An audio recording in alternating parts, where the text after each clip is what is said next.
They made him watch as they sawed through his neck with a dull blade, taking 3 bloody hacks to separate his head from his body. But that was just the beginning of Marcus Tullius Cicero's nightmare.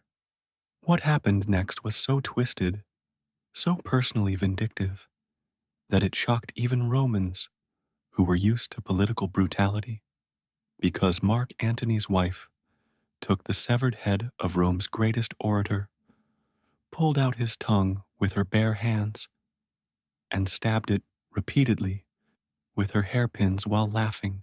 This wasn't just an execution, it was the systematic destruction of everything Cicero represented, carried out with a level of personal hatred that would make even modern torturers sick to their stomachs. December 7th, 43 to BC, the coastal villa at Formiae, where Cicero had retreated to die in peace. But peace was the last thing Mark Antony intended to give him. The centurion Herennius and tribune Popilius, the same Popilius whom Cicero had once defended in court against murder charges, approached the litter where the 63-year-old orator sits waiting for death. The irony cuts deeper than any blade could. The man whose eloquent defense had saved Popilius from execution now faces that same man as his executioner. This is the moment when words, the weapons that had shaped empires and toppled generals, finally meet their match in cold Roman steel. But let's understand how we reached this moment of supreme betrayal, because Cicero's death was not just political necessity, it was personal revenge elevated to an art form. 18 months earlier, Cicero had done something that no Roman politician had ever dared. He had systematically destroyed Mark Antony's reputation using nothing but words, turning the most powerful man in Rome into a laughingstock through a series of speeches so brutal they were named after weapons of war, the Philippics. In these speeches, Cicero didn't just attack Antony's policies. He dissected the man himself with surgical precision, calling him a drunk, a womanizer, a coward who had fled battle, a man so debauched he had prostituted himself in his youth. The second Philippic was so savage that Cicero never even delivered it aloud. He simply published it for all Rome to read, knowing that written words would spread like poison through every tavern and marketplace in the empire. Imagine being Mark Antony, a battle-hardened general who had conquered nations, suddenly finding yourself mocked by children in the streets because of one man's speeches. Citizens who once feared your name now snickered when you passed. Your own soldiers began questioning whether they were following a leader or a laughingstock. This was psychological warfare at its most refined, and Cicero was its undisputed master. But Antony was a soldier, and soldiers understand that when someone humiliates you publicly, you don't just defeat them, you obliterate them in a way that makes everyone else afraid to try the same thing. The political landscape shifted with terrifying speed after Caesar's assassination. Antony, initially weakened by Cicero's verbal assault, fled Rome in disgrace after the Battle of Mutina. For a brief moment, it seemed that words had triumphed over swords, that the old republican values Cicero championed might actually survive. But then came the most devastating betrayal in a Roman history. Octavian, Caesar's 19-year-old heir, whom Cicero had hoped to use as a weapon against Antony, revealed his true nature. Instead of remaining Cicero's puppet, he forged an alliance with his former enemy. The second triumvirate was born: Antony, Octavian, and Lepidus, joining forces to divide Rome. Between them, like butchers carving up a carcass, the proscription lists were death sentences written in bureaucratic language. Names posted in the forum became instant outlaws whose property could be seized and whose killers would be rewarded. Nearly 300 senators and 2,000 wealthy equestrians were marked for death in what amounted to state-sanctioned genocide of the upper classes. Family bonds meant nothing. Lepidus condemned his own brother, Antony marked his uncle for death, and Octavian, who had once admired Cicero's intellect, was persuaded to add the great orator's name to the list. But here's the crucial detail that reveals Antony's personal hatred. Cicero's name wasn't just on the list, it was at the very top, written in Antony's own handwriting, with special instructions for how his death should be carried out.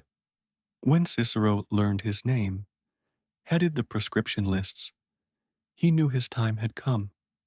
This wasn't fear of death. At 63, he had lived longer than most Romans and had achieved more glory than any orator in history.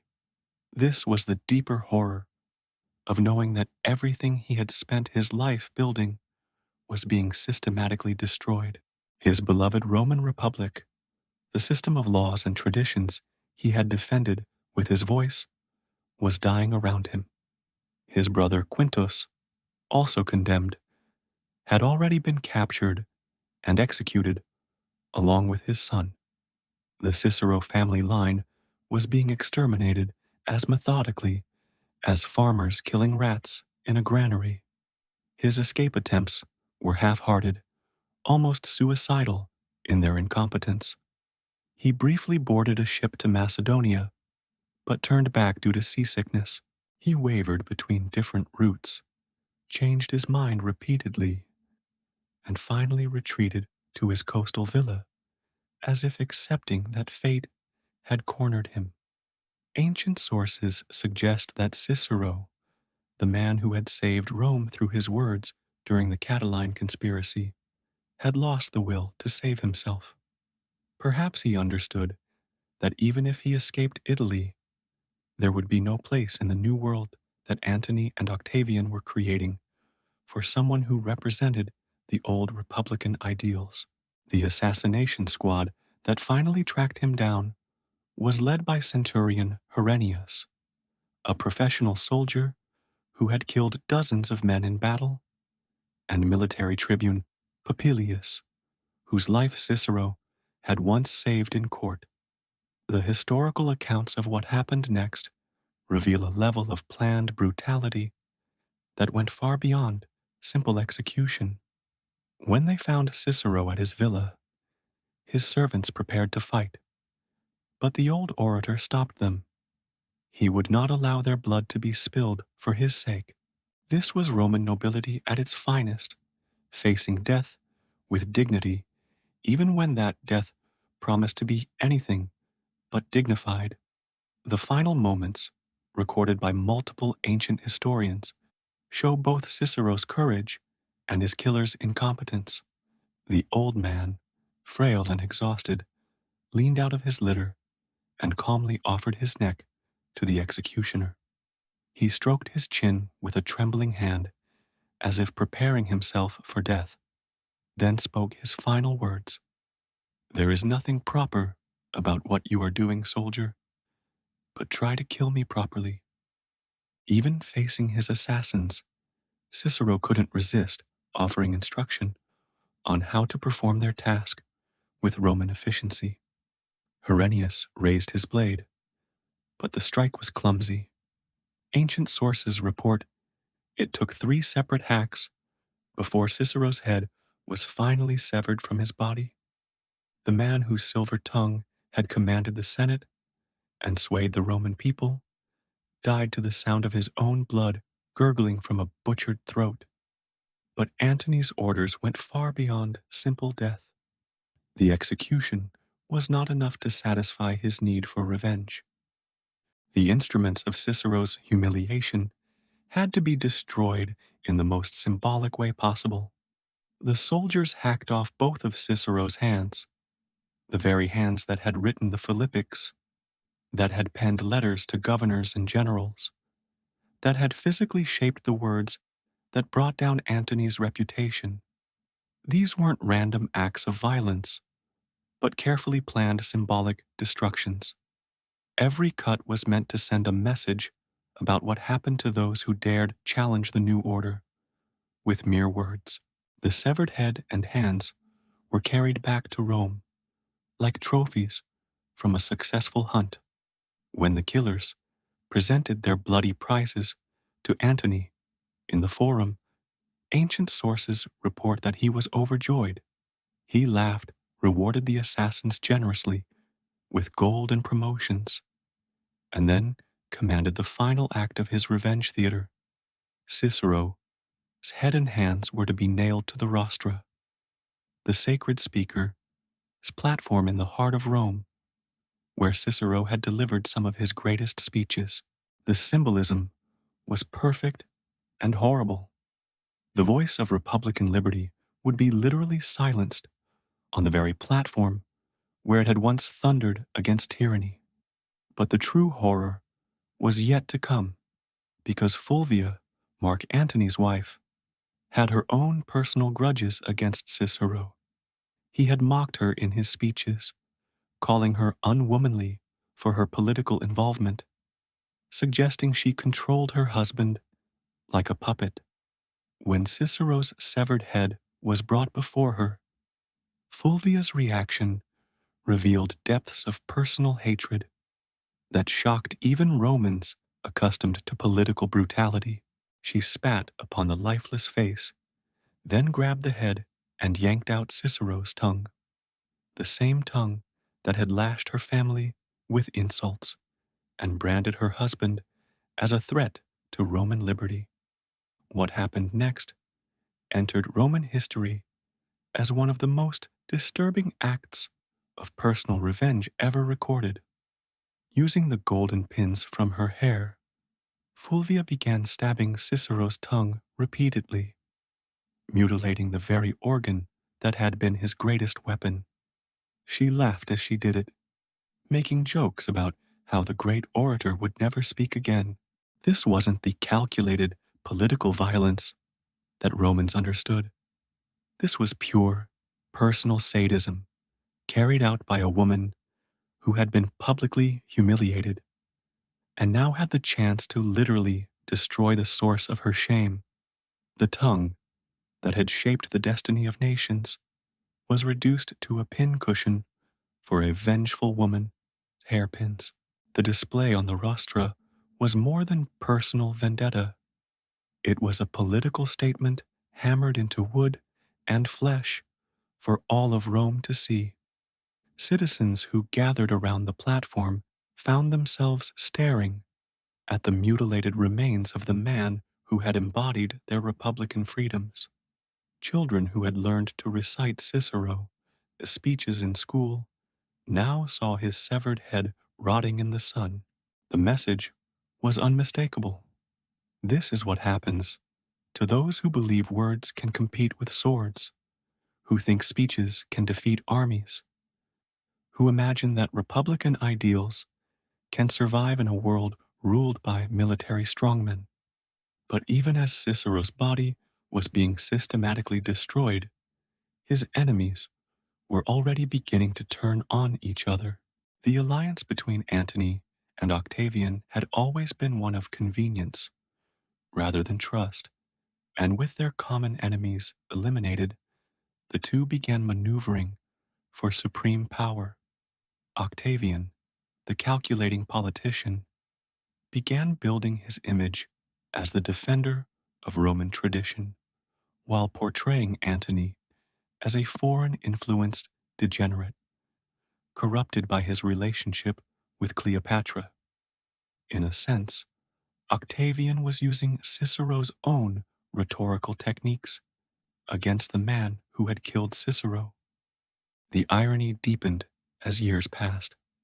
Antony, who had silenced Rome's greatest orator, found himself on the receiving end of a propaganda campaign that rivaled Cicero's Philippics in its effectiveness. Octavian painted him as a traitor, bewitched by an Egyptian queen, a Roman who had abandoned his own people for foreign luxury. The very techniques Cicero had pioneered, systematic character assassination through carefully crafted public messages, were now being used to destroy the man who had destroyed Cicero. The dead orator's methods had become immortal even as his body rotted on the Rostra. The final battle between Antony and Octavian came at Actium in 31 BC, where Antony's forces were decisively defeated. The once mighty general who had commanded legions across the Mediterranean found himself cornered in Egypt with no escape routes and no allies. On August 1st, 30 BC, Mark Antony fell on his own sword in a desperate final act that mirrored the suicides of countless Romans who had chosen death over dishonor. Cleopatra followed him into death, and Octavian, now calling himself Augustus, became the first emperor of Rome. Antony had outlived Cicero by 13 years, but his legacy was forever overshadowed by the very man he had tried to destroy. While Antony's body was hastily buried in Alexandria, far from Rome, Cicero's works were being copied, studied, and preserved for future generations.